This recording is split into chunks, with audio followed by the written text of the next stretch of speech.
Lee Benson is the founder and CEO of Execute2Win, otherwise known as ETW, a company dedicated to helping organizations improve results through better alignment, decision making, and accountability. With over 25 years of experience as a CEO, Lee has founded 7 companies, achieving exits ranging from a few $1,000,000 well into 9 figures. He developed the MIND methodology, which stands for Most Important Number and Drivers, a business operating system designed to strengthen teams by aligning every action with their core objectives. Lee is also the author of Your Most Important Number, a book that guides leaders in identifying and leveraging their organization's key metrics to drive success. And before we hop into the podcast, a quick word from our sponsor, Deep Wealth and the Deep Wealth Mastery Program. We have William, a graduate of Deep Wealth Mastery, and he says, I didn't have the time for Deep Wealth Mastery, but I made the time and I'm glad I did. What I learned goes far beyond any other executive program or coach I've ever experienced. Or how about Bruce? Bruce says, before Deep Wealth Mastery, the challenge I had with most business programs, coaches, or books was that they were one-dimensional. Through Deep Wealth Mastery, I'm part of a richer community of other successful business owners. The ideas shared forever changed the trajectory of the business, and best of all, the experience was fun. And we'll round things out with Stacy. Stacy said, I wish I had access to the Deep Wealth Mastery before my liquidity event, as it would have been extremely helpful. Deep Wealth Mastery exceeded my expectations in terms of content and quality. And you know what, my Deep Wealth Nation, why they're saying this is because Deep Wealth Mastery, it's the only system based on a 9-figure deal. That was my deal. And as you know, I said no to a 7-figure offer, and I created a system that we now call Deep Wealth Mastery that helped myself and my business partners welcome from a different buyer, a different offer, a 9-figure exit. So if you're interested in growing your profits, preparing for a future liquidity event, if that's 2 years away or 20 years away, and you want to optimize your post-exit life, Deep Wealth Mastery is for you. Please email success@deepwealth.com. Again, that's success, success @deepwealth.com. We'll send you all the information about Deep Wealth Mastery, otherwise known as Scale for Ultimate Sale. That's where you want to be. You want to be with other successful business owners, entrepreneurs, and founders just like you who are looking to create market disruptions, and they want to lock in their financial freedom and have success and fulfillment. That's the 90-day Deep Wealth Mastery Program. It has your name on it. All you need to do is take the next step. Send an email to success@deepwealth.com. Deep Wealth Nation, welcome to another episode of the Deep Wealth Podcast. Well, in the House of Deep Wealth today, we have a fellow 9-figure exit entrepreneur. And let me ask you, Deep Wealth Nation, are you asking, how do I get more value for my company? How do I get that lifestyle that I started this company to begin with in the first place? How do I not become the statistic on the failure side? I don't want to be on the failure side. I want to be on the winning side. Well, if you're asking those questions and a whole lot more, you've come to the right place. Lee, welcome to the Deep Wealth Podcast. An absolute pleasure to have you with us. And there is always a story behind the story. So Lee, what's your story? What got you from where you were to where you are today? First, Jeffrey, thanks for having me. And this is a lifelong journey. I'm 63. I feel like I'm barely getting started. I've started 8 companies from scratch. I know I will do more. So in a way, this is kind of my 43-year overnight success story. And I spent my senior year on my own. I was kicked out of the house, had an apartment. I was already financially independent by then. And I was thinking back then, I want to start at least 5 things that will be able to, any one of them, support my lifestyle and retirement. So if 4 don't work out, I'm going to be in good shape. Well, I've already gone through 6 things that all worked out that can support my lifestyle. And back then I wanted it to have something to do with business, because I just kind of love this whole idea of creating real value in the world, or music, or both. And so business has worked out really well. Music has been a power hobby for my entire life going through. But that's kind of how I started. And then from 20 to 63, I mean, this is essentially my 43-year overnight success story that's continuing, if you will. Yeah, I love that 43-year overnight success story. People just see the end. Oh, yeah, he was just lucky, just was there at the right time, had a lot of luck. And Yeah. as we both know, he's anything but that. So talk to me going back, and I know offline, and Deep Wealth Nation, you can't see this. Obviously, it's audio only. I'm seeing this with Lee. He's got this beautiful, I don't know how to describe it, studio, all these instruments that are there. And I said, Lee, is that the real deal, or is that just a bat? No, it's real deal. I'm a musician. So Lee, talk to us in the early days. As you're a musician, you're sharing, you're doing something like 1,000 different performances at one point in time. Did that impact how you approached business? Did it not? Where would you be on that? Yeah, good question. I don't consider it one of my businesses, but it really was running a business. First half of the 80s, played over 1,000 nights in clubs and concerts, crowds ranging from thousands all the way down to maybe only the cook and the bartender if nobody showed up in the club. But I still love creating that emotional energy value with a band and going through it. We had a sound crew, a light crew, stage crew. The singer and I were really the band, and we would change out the rhythm section a few times as we went through. So it really was like having a business, and I love that. And during the day, I was working for most of the 80s as an electroplating operator, and I became the supervisor, the general manager. And then fast forward to 93, when my boss said, close it or sell it, because we just lost pretty much all of our business overnight, gave me 30 days to do it. I couldn't find anybody to buy it. And I said, look, I want to go this direction. I believe in it. You don't believe in it. Let me assume approximately $600,000 in debt. I'll put my house up as collateral and we'll figure this out. And he said, great, do it. And so took that over the end of 93. And then I started setting, and I closed that and not too many years later, but Able Engineering in 95, Able Aerospace in 99, Able Systems and Technology in 99, just kept stacking these things up that made sense going forward. So in a way, you can say it's kind of a value creation cycle. I would struggle to get a capability to start a business, to learn something, whatever, build confidence and all of that, use that to create value. And I just kept taking steps. So I've been on this journey really since I was 6 years old, when a neighbor said unsolicited or asked me, would you pull weeds in my garden for 25 cents an hour? Sure. And that led to shoveling snow and mowing lawns and paper routes, a dishwasher, cook, busboy, band, business, and now a consulting company, Execute2Win, where I work with hundreds of businesses from startup to $60 billion plus market cap. I love the game of creating real measurable value in the world. There was so much there. And just before we go on to what you're doing and the huge impact that you're having from the music stage to the business stage, where would you say there would be some similarities and where have there been some differences for you?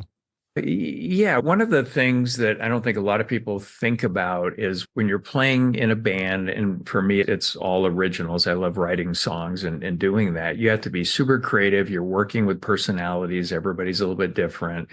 Getting that mix right in the band has everything to do with whether you create the right product that conveys the emotional energy that you want to convey. And hopefully the world likes it. Same thing in a business. When you're building a senior team, how that team works together to create value intentionally is everything. Get the team wrong and it doesn't feel very good. Get the team right. The harder it gets, the harder you laugh and it's fun and you keep building value. So there's so many similarities when it comes to building a team to create value in a band, emotional energy. There's material value that can come out of as well. There's also spiritual value, which at its core is about connectedness, strengthening those relationships. It's all the same in a business. The material value creation, I want to know what is the one most important number in a business that's reflective of the value of the business in your industry and that will drive the majority of the right behaviors. And then on the emotional energy side, well, we as leaders create the environment from which everybody creates value. What does that feel like to be there? How passionately are we talking about what's possible and engaging everybody in productive conversations and action to move in that direction and make it happen? And on the spiritual value creation side, in the context of a business, and I've done lots of this in my companies, what are the programs we're putting together to strengthen connections between team members? And so why do we do all of this on the emotional energy side and the connectedness side? It significantly increases productive engagement with team members. When companies say we do engagement surveys to see how engaged everybody is, and on a scale from 1 to whatever are you engaged, that's ridiculous to me. It's the productive engagement we're looking for, and it's the environment from which they're creating value, and we as leaders and how we create that. How does that land on you, Jeffrey? Make sense? Yeah, I mean, there's so much there. And as you're talking about that, Lee, whether you're in a band or whether you're in a different kind of band, otherwise known as a business, a corporation, Yeah. I always take a step back when people say, yeah, hey, this success that you're looking at me, this is all self-made. And in my mind, I'm saying, no way, nobody is self-made. It takes a community, it takes a village, it takes the right team to do Mhm. what we do. I know looking at my own business, there's no way I could have done that on my own. And I had thankfully, team members that were better than me, smarter than me, that were doing all these different kinds of things. We each have our own role to play. We have our brilliance in certain areas, but then we round it out with other members of the team or the band in this case, as we're talking here, that Yeah. can really make the difference. And so it's actually a great segue. You are doing some incredible things. And by the way, Deep Wealth Nation, go to the show notes. All the links are there. It doesn't get any easier. It's a point and click. And Lee, I want to talk to you about your mind methodology. And for someone who's listening in and saying, mind methodology, what the heck is that? And I can share the acronym with them, but hey, I have the source, I have the creator right here. Why not have you do that? What's going on with that? What would you want our people to really know about in terms of the mind methodology? Yeah. And one thing I'll say in your previous comment, then I'll answer that question, is that we don't do it on our own. It takes a village Yep. to do this. And it wouldn't have happened without you or me doing our job and starting it, right? It wouldn't have happened, but we all did it collectively. It's like this big value creation machine. And ideally, we're all in the right seat, creating super aligned value and going really fast. Now, that's why I put together I'm actually calling it the mind management system because it's so comprehensive. But the simplest version of it is, as a business leader, how do we get every single team member fully aligned to create the most value as a company collectively together? So at the top of an organization, MIND, the acronym stands for most important number and drivers. What's the one number that's most reflective of the value of your business and will drive the majority of the right behaviors? So at the top, over time, you want that to continually go up because I think the CEO's job is to continually and responsibly increase the value of their business. Now look at every function in the business, and this could be small business, medium, super large, doesn't matter. But what's the most important number that's reflective of the value that a function like marketing or sales or HR or finance is designed to create? Where are you starting? Where are you going? At any point in time, are you on track, at risk, or behind? And then same thing for every single team. So you can bolt this on all the way to the front line, even if you had thousands of employees or have thousands of employees. So it makes it really easy because my challenge was, how do we get everybody aligned, create the most value possible? So when I go to a team and I can see what their most important number is that's reflective of the value they were designed to create and will drive the majority of the right behaviors. And I say that last part because you could pick a number that you knock it out of the park, but it doesn't drive the right behavior. So it actually takes the company backwards and doesn't accrete any additional value. So when I go to a team and I look at how you're doing, okay, here's your most important numbers. This is where you started. This is where you're going. You're currently on track, at risk, behind. Maybe you're overdriving it. Then I just ask the question, what's the best work you're doing to continue to achieve your most important number and create more and more value? And the drivers piece of it are categories of work that any team can continually leverage to always be improving. It's your continuous improvement effort. So what's the most important number? What's the work you're doing to improve it? What are you talking about in meetings? What are the actions that you're taking? And it's wildly powerful. So when I ask a leader, and this is such a great question, I think for all of us to be asking folks in an organization, when I ask anybody that's leading a team, how do you create value for this organization? Most of the time when I start working with a company, I get a job description. But if they say, well, I'm on this team, this is my team's most important number, this is why it drives the majority of the right behaviors, and this is the best work that we're doing to continually improve that, that's a good answer. And if I find somebody that works for that leader that's non-supervisory and I ask the same question and they say, well, I'm on this team. This is our collective most important number. This is my role. These are the 2 or 3 outcomes that I'm accountable to. And this is the best work I'm doing to contribute to my team to achieve our most important number goal. That's a pretty darn good answer. That's way better than the answer that I think most people would get if you ask that question. And if you're doing reasonably well as a company and you ask the question, you get a lot of job description answers. That is awesome because now this is a giant opportunity to radically improve the value that you create as an organization collectively.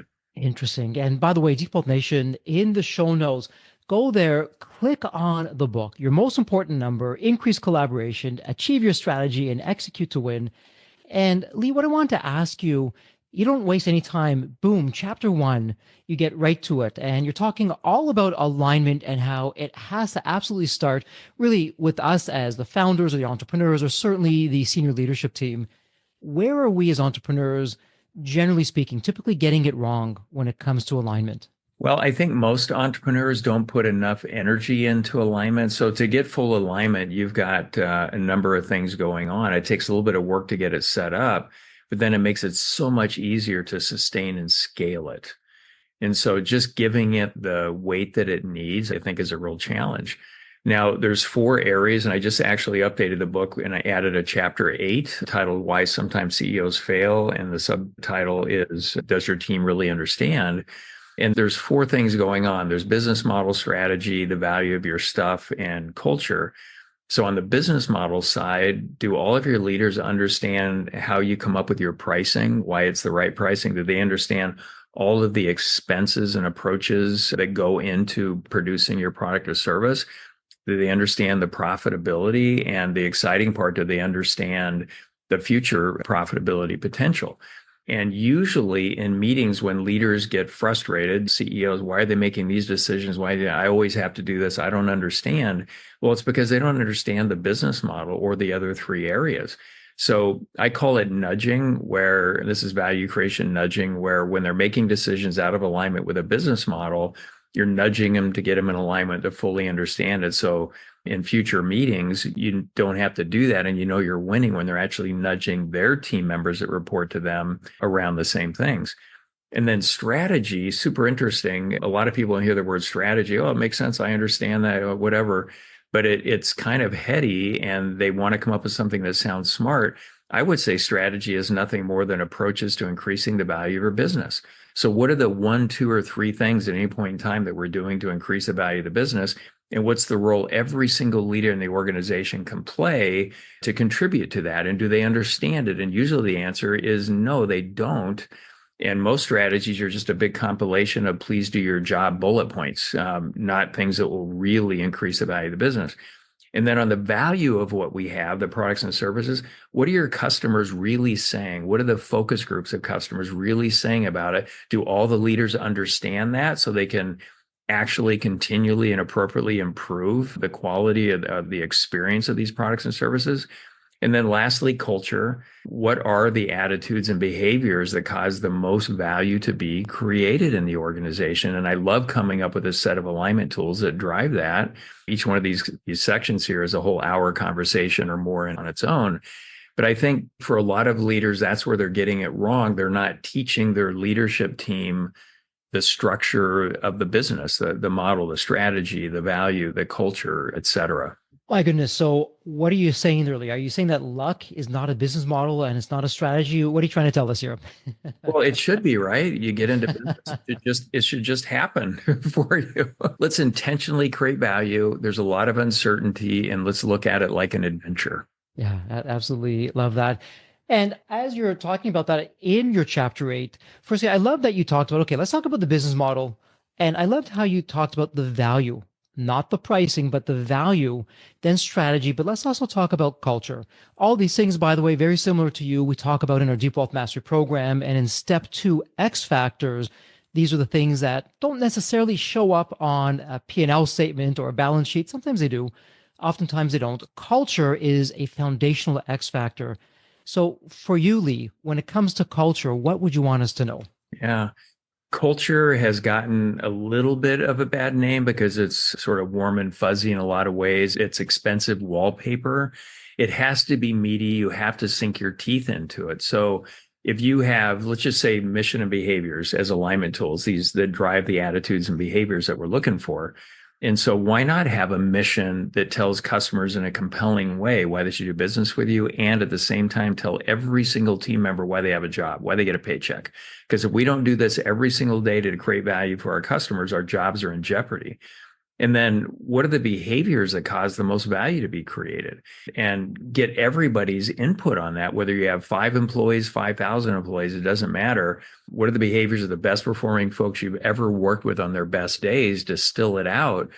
And some of the examples I've used over time, and you'll find them in your most important number book for the aerospace business. High performing team members throughout the organization do what they say they will. That's the observable part of integrity.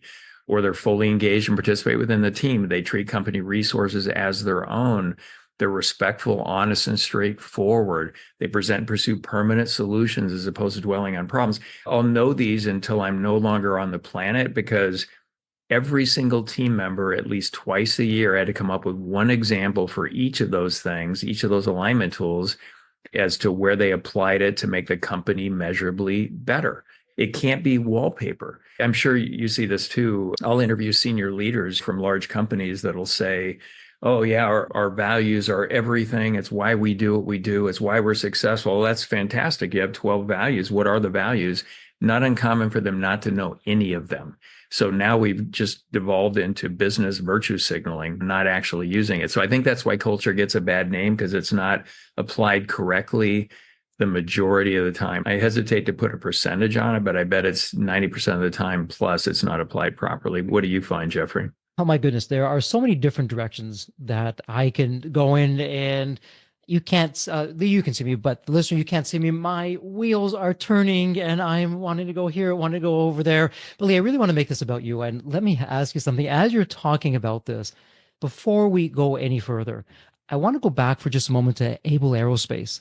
This is the company that you led to a nine-figure exit. Congratulations, by the way. What you're talking about, this is not just theory. It's not some textbook in a classroom. This is tried, proven strategies from the trenches. They got results.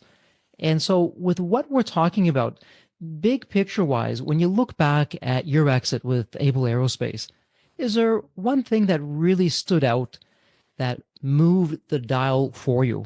Because it could have been no deal.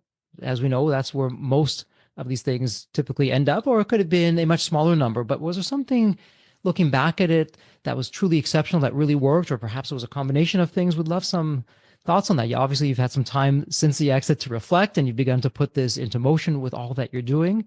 But where would you be on that? Yeah, and I still operate three companies today, and I think my biggest exit financially is yet to come. My philosophy has been for a really long time, make not selling the company an equally good, if not better option to selling it. A lot of Hmm. folks are just patching things up. It's almost like painting a termite infested home and hoping nobody looks in the walls to find out what's going on to sell for as much as you can. I walked away three times from the deal, and I think I still may have grown it faster than what they've done with it, but they've done a great job. But that's how I was thinking about it. And the reason we got such a great multiple, and I can't talk about the actual number because we Sure. contractually aren't going to do that, but I Hmm. got a 21.6x multiple of EBITDA on this nice $100 million business, very profitable. And at a time where folks in the aviation aftermarket repairing and overhauling components like we were might have gotten six, seven, or eight if they were really strong. Well, why did we get that? We had 15 years straight of 20% compounded annual growth on average. We had a really great, believable story about growing into the future, found the right strategic buyer. They actually found us, and it worked out. And so as I think about it, most people I meet with that are leading companies and are thinking Hmm. about selling, it's all about the material value creation. And for me, it was material so important. The more money we have, the more amazing things we can do. No question, wildly important. The emotional energy value creation, the X factor for leaders, huge part of the leadership development work that I did surgically with every single one of our 64 leaders. And then on the spiritual value creation side of connectedness, we had a 10,000 square foot gym in place. If you train 2 days a week with other team members, you would get 100% of your health insurance premium paid the next month if you did that. And you could roll it month after month. If not, you paid 20%. We pay 80. It was still great. Bring your family members, kids, spouses, you get even more money in your paycheck. That was just one of many programs that we had to strengthen and deepen relationships with team members. So with all of that, never once had a leader quit in the 23 years from starting it to selling it. That's pretty incredible. The productive engagement we had was through the roof. And when they would run healthiest companies to work for competitions in the Phoenix metro area, everybody knew it was a competition for second. We blew everybody away. People want to win the best places to work awards, so people want to go work there. We just were. Like, we had so many positions where people were lined up for a long time wanting to come into the company. Don't need to win an award. If you just be these things, you become the best place to work.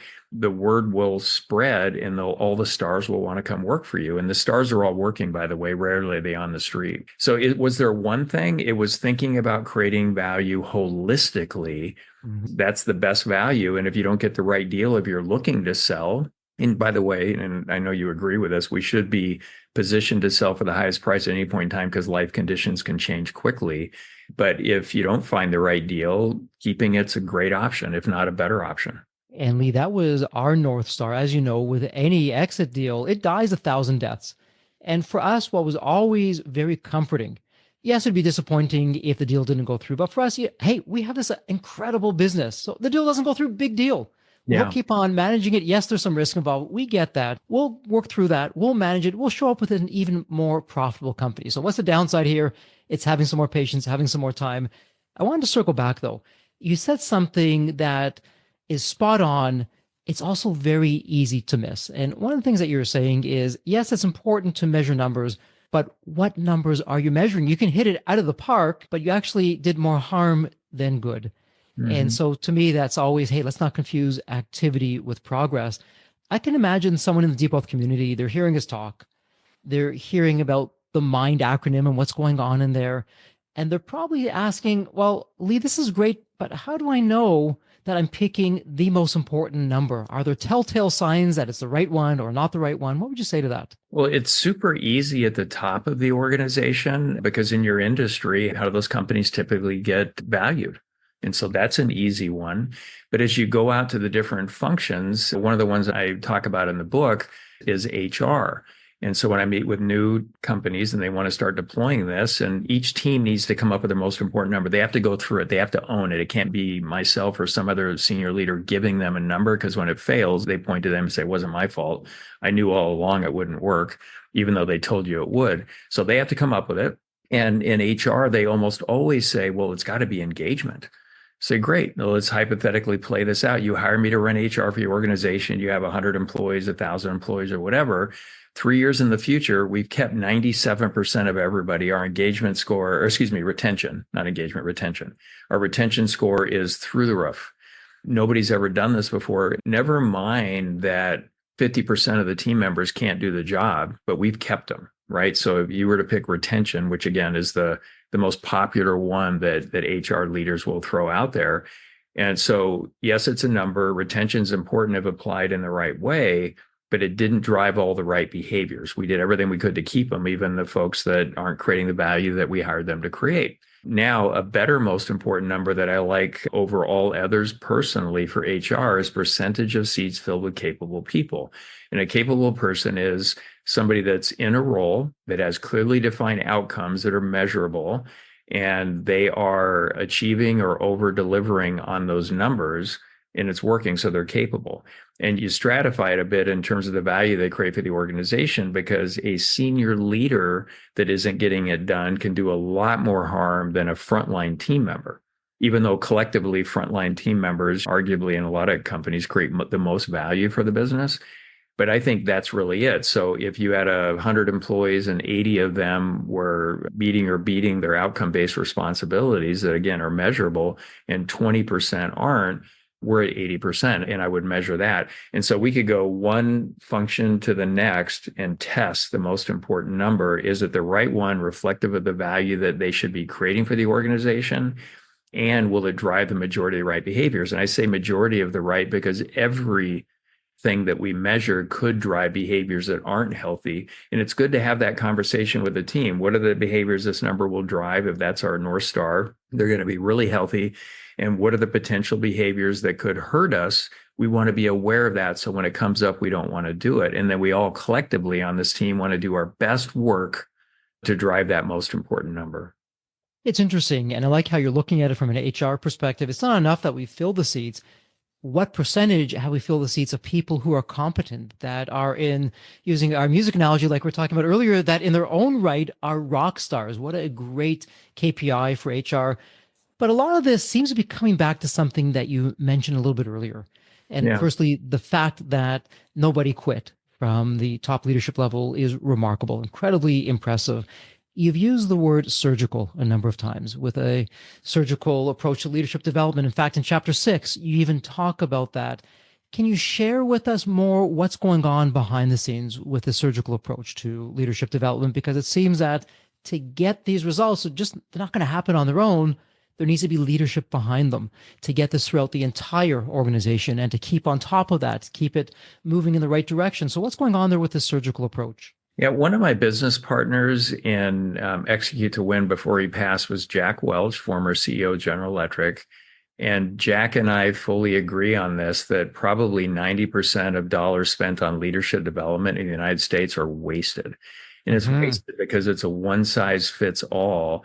And I remember asking the head of HR for a 40,000 employee public company. And I asked, hey, what are you doing for leadership development? Oh, we have this amazing program. We send all of our leaders at this level here, at that level there. They get together twice a year. So that's fantastic. So how is it helping each of these leaders improve their performance, the value that they're held accountable for creating? Without hesitation, this head of HR said, we got nothing. And so, well, how do you know it's going well? Well, they fill out surveys and said they had a good time. I was like, okay, that's interesting. So when I say surgical, I look at a team, whatever the function is, let's say it's production. They've got all this stuff to get out. What's your most important number? Maybe it's gross margin, something along those lines. Great. What's your most important number? Plan. Where'd you start? Where are you going? Where are you at? What are the categories of work that you can leverage to continually improve that with your team? And when I look at that information and I see what they're doing, I know exactly where that within sometimes 15, 20 minutes, exactly where that leader needs to develop. So it's surgical leadership development. It could be strengthening a strength is what they need. But you look at a lot of the leadership development programs and here are all of these elements of successful leadership and where do you want to do the work? And I find that fascinating. Let's go talk about that. Completely disconnected from the value they're supposed to be creating in their organization. So for me, it's all surgical leadership development. There's general stuff that applies. It's great to read books and be aware of this stuff, but it's about connecting a bunch of dots to be more successful as a leader. And what do I need to create more value with my team to support my organization? And really building off of that, and you shared that Jack Welch, one of your partners at ETW, I mean, you're doing some incredible things with ETW in terms of having this as a software application. You're going in, you're making companies better. You're getting accountability. We're increasing the profits. It's getting to the culture. So if we rolled back the curtain, if you're open to sharing a bit of the secret sauce, what's going on with ETW and how you're able to do what you're doing? Yeah, the thing I love about ETW, so I build these businesses. The biggest one had 500 employees when I exited the nine-figure exit. And once it sold, I thought, this is so fantastic. Like I'd already turned the page. Now I get to work with lots of organizations rather than impacting 500 employees. Now it's hundreds of thousands of employees and growing that I'm impacting in all these different businesses. So what was exciting for me was being able to create this culture of holistic value creation, basically connecting culture to value creation on at scale. And so ETW is all about that. There's a number of things that we do. We help companies actually implement the mind management system so they can do that. The last chapter in the book, Your Most Important Number, is a DIY chapter. I get emails from leaders around the world regularly saying, all we did was change the language to most important number.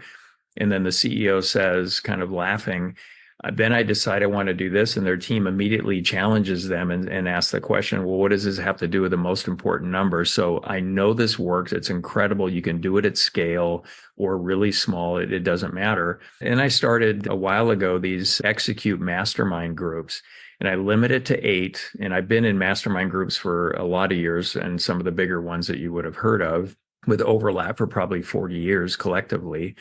But these mastermind groups limited to 8. Every 2 months, we do a deep dive on everybody's business. We get to 4 each month. And our goal is to continually responsibly increase the value of each of the businesses. And we know so much about each other's business that when they bring an issue, if it's not the root cause, we push the symptom aside and go right for the root cause that's causing it. And metaphorically in these groups, it's as though we've invested most of our retirement money in the conglomerate. We want to get a good return. So that's been wildly rewarding and powerful and just watching the growth of these companies. And then there's an investment piece. I personally have quite a bit of money in a number of different companies. And all those companies that we invest in, I lean in heavily with my team to make sure that they're going to be successful. So I love the work. We're actually going to add something we're calling the Leadership Value Lab next year because there's so many amazing leadership principles and concepts that we want to take out to the world. So we want to build a giant community around that. Probably towards the end of Q2, we'll be rolling this out next year.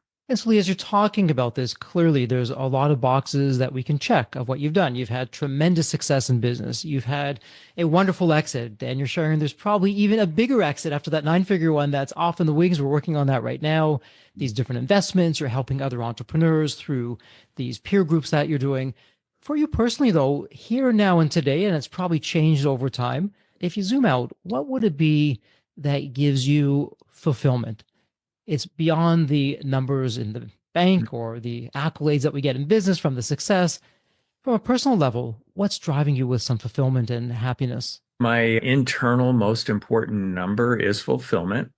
And there's a lot of so-called gurus or experts out there that would say, if you're not happy all the time, something's wrong. Please give me all your money and I'll help fix that for you. You can't be happy all the time, but I do believe you can continually increase fulfillment. So my purpose in life, other than elevating human consciousness, because I think the more we figure out, the easier everything gets, the more value we can create. I think that's the purpose of the human existence, in my view. But the way it distills out for me is driving holistic value creation behaviors out into the world. So there's material to be cultivated. Everybody gets that mainly focused there. And at the same time, virtue signal and say that's not important. It's about the other stuff. But when you look at their actions, it's mostly about that. They're out of balance on the emotional energy and spiritual value creation with material. So for me, that's what I'm doing. One of the companies I'm operating is called dinnertable.com. It was a client that their original idea failed, changed the name of the company, went a whole different model, something I've been thinking about for over a decade. And so when it comes to connectedness on the spiritual value creation side, in a really short time this year, we've built over 20,000 parents in our dinner table family community.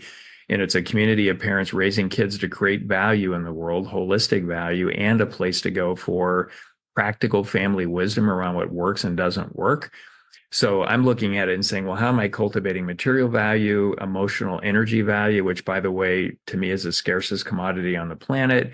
Of the three, I think that's where I have my biggest strength in these three buckets. And then on the spiritual side, I'm just so elated to be growing these communities on the connectedness side, because I think that's a big part of what's missing in the world, especially in the United States. So that gives me a lot of fulfillment. I'm more fulfilled today than I've ever been in my entire life. I just see it rising, but I'm not happy all the time. I struggle too. 3 weeks ago, I had knee replacement surgery. It's still aching a little bit sitting here. I wasn't happy about that, but I'm happy I got it done. So when you're having those days, hey, we're all human. We have the days, and some days are great. Some days are a little bit more challenging than others. When you find yourself not on the side of happiness, not on the side of fulfillment, it happens to everyone. And Mhm. actually, I really salute you, because it takes a very open, vulnerable person to say, hey, yeah, I have those days. It's not walking on clouds every day as much as I'd like it to be. What are you doing personally to get yourself back to a better place? Yeah, I think in general, like I've learned to value struggle. Any effort to improve who you are as a person or gain a capability, that's my definition of struggle. It could be a micro struggle or something wildly intense. There's healthy struggles, unhealthy struggles, but there's lessons in value that can be created, learned, that can come out of any and all struggle. And so when you're a little bit off, something's going, we're struggling with something emotionally, with the business, something isn't working, whatever it is, learn to value that, because when you come out the other side, your confidence goes up. And for me, the definition of sort of gaining confidence is being able to intentionally create net positive value in the world that's measurable.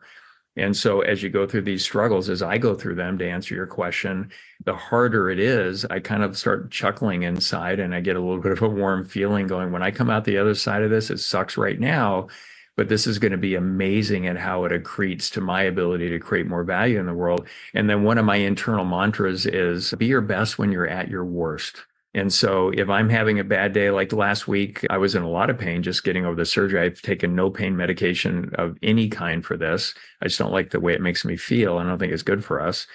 I sat through a couple of all-day meetings leading these groups, and be your best when you're at your worst. I don't want them to even know that it happened. Be your best when you're at your worst. Easier said than done, by the way. Sounds great. Easier said than done. But yeah, that's really where it should all be at. And Lee, as I ask this next question, I'm thinking of an entrepreneur just to set the stage. Perhaps they're in startup mode. Perhaps it's still early years. Mhm. Financially, yeah, it's going along. They're certainly not where they want to be. They have a roof over their head. They have food in the fridge. They're covering their mortgage or the rent, whatever the case may be.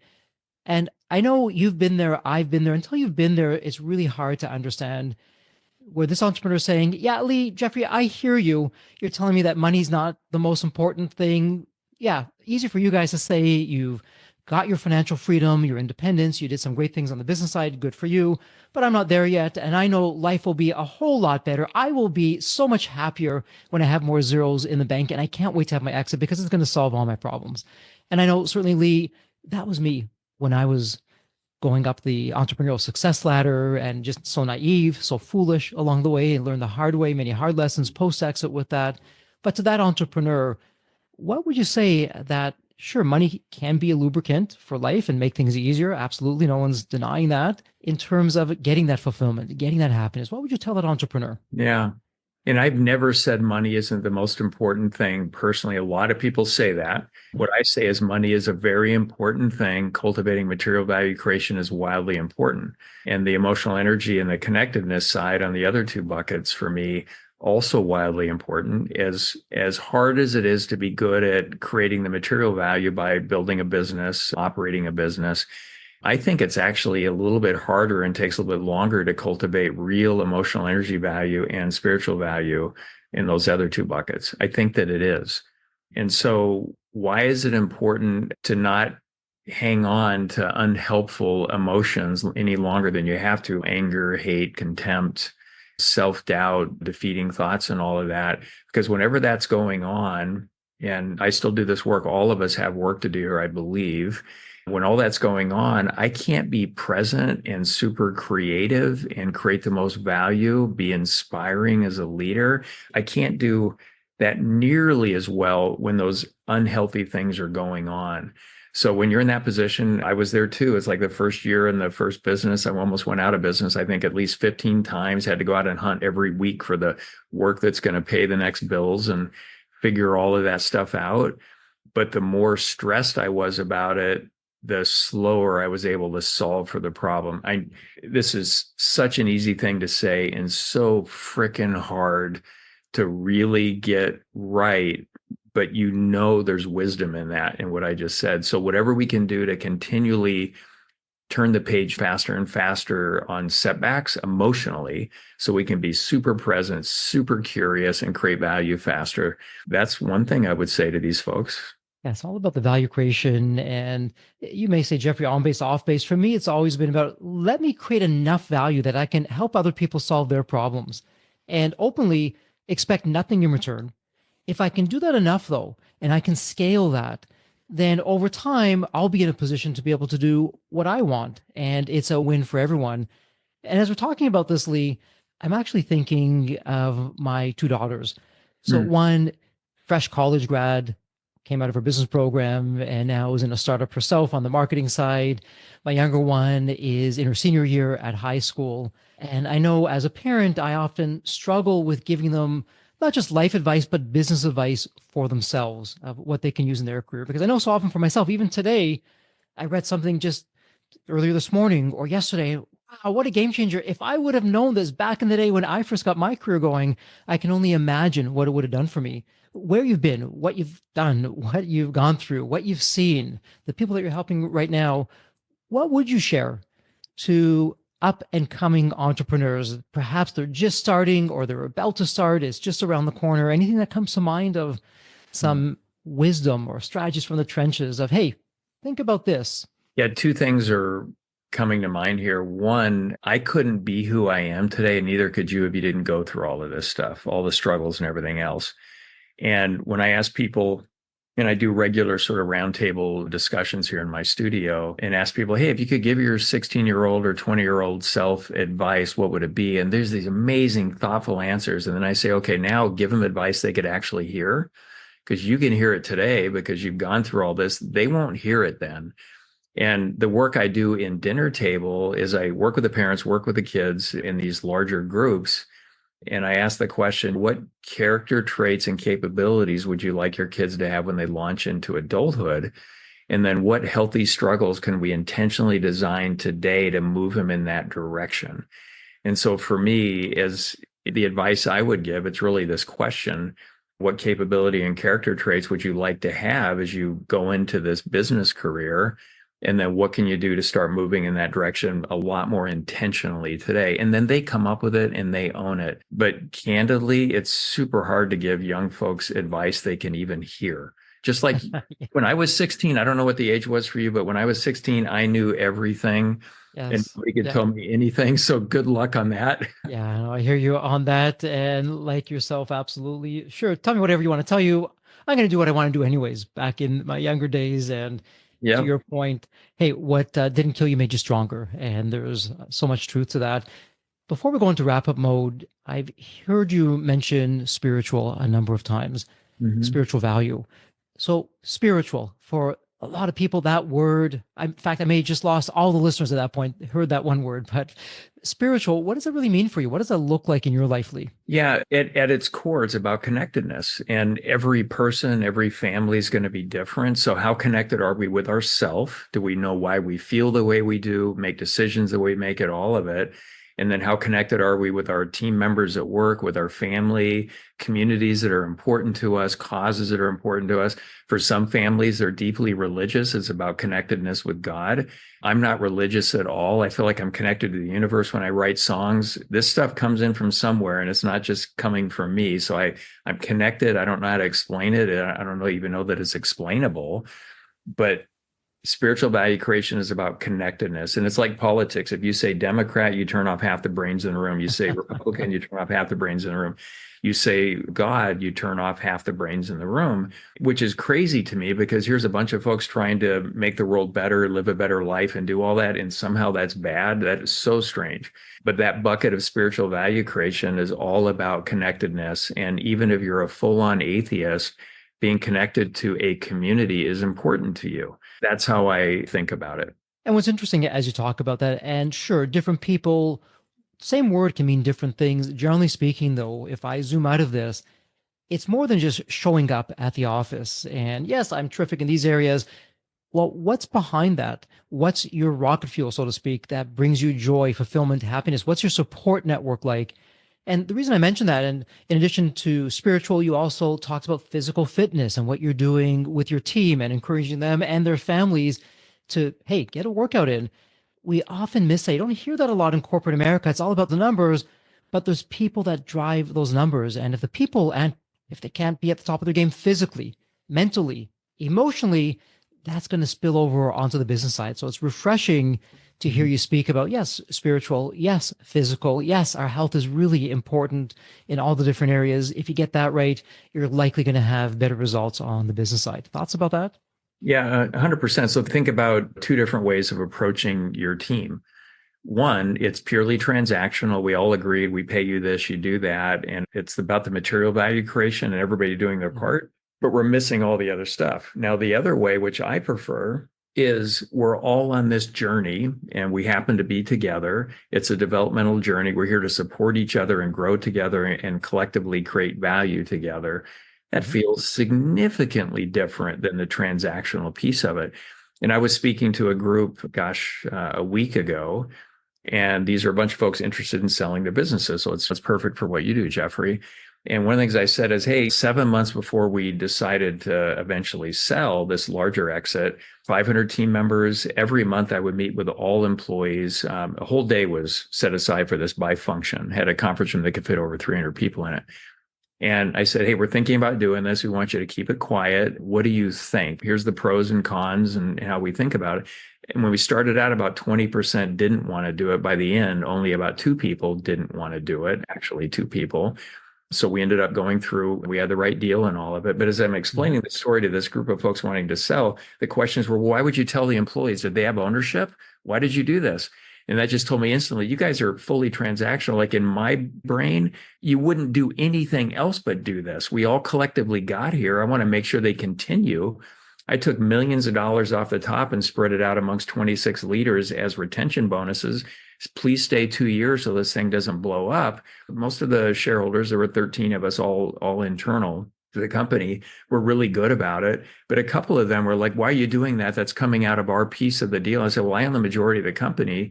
Most of it's coming out of mine. We got here with them. Why Uh-huh. wouldn't we do it? And Yeah. there's a point in the transaction where the process, if you spend money in a certain way, it comes out of your side of the deal, as you would know. And we made commitments to customers to build infrastructure and do other things. Not that much, relatively speaking, but hundreds of thousands of dollars. Same thing. Why are you doing that? It's coming out because we made the commitment to do it. But for a lot of folks, their brain is 100% the money piece of it. And money, when there's enough of it on the table, you really get to see who people are where you didn't see it before. And it's wild. So true. There's that saying, if you want to see someone's true character, the true personality, either give them a lot of money or take away all the money and you'll see who they really are. And there's so much truth to that. Lee, Yeah. let me ask you this. There are so many questions that I have not had a chance to ask, and we're going to be going into wrap up mode after this next question. With that in mind, though, from the questions that I didn't ask, is there one that you want to put out there? Or is there a particular message that you want to get out to the Deep Wealth community and Deep Wealth Nation that we haven't covered yet? Or a specific topic that we maybe even brushed the surface or once again haven't even covered that you'd want to get out there? Thoughts about that? Yeah, what's really important to me is, as I said earlier, driving holistic value creation behaviors in the world and net positive value. Hmm. So think more deeply about creating holistic value, material, emotional, and spiritual. And when I think about the world, it's really if we can get more people creating net positive value and at the same time pushing back on things taking value out of the world, Hmm. just the math will say the folks rigging the game to take value out of the world, which is most politicians, unfortunately, it's a culture of that. And so if we're objectively creating value and pushing back on things, at least in proportion, taking value out of the world, and more people do this, that's going to be a better place, the whole better world for all of us to engage in. And as a company, you'll actually make more money when you do this and you'll feel better. Like all the team members will feel better when you go through this kind of a culture and you're engaging with it on a daily basis. So, I mean, that's kind of what I'd like to leave the listeners with, Jeffrey, is think about creating holistic value. I have my podcast titled Show Hmm. Your Value, The Art of Value Creation. I talk with a lot of leaders that have done some amazing things. And most of them are telling me, gosh, I really wish I had this when I was running my business. And these are folks that ran some big stuff, previous CEO of Pfizer, UGG boots, I mean, all kinds of stuff. Yeah, my goodness, there is so much there. And hey, capitalism, it's certainly not perfect. I get that. Many flaws with capitalism. That said, relative to the other alternatives, in my mind, there is no alternative. And that's what I love about being an entrepreneur. We can change lives, make the world a better place, truly make the world a better place by solving the painful problems. So I'm right there with you, Lee.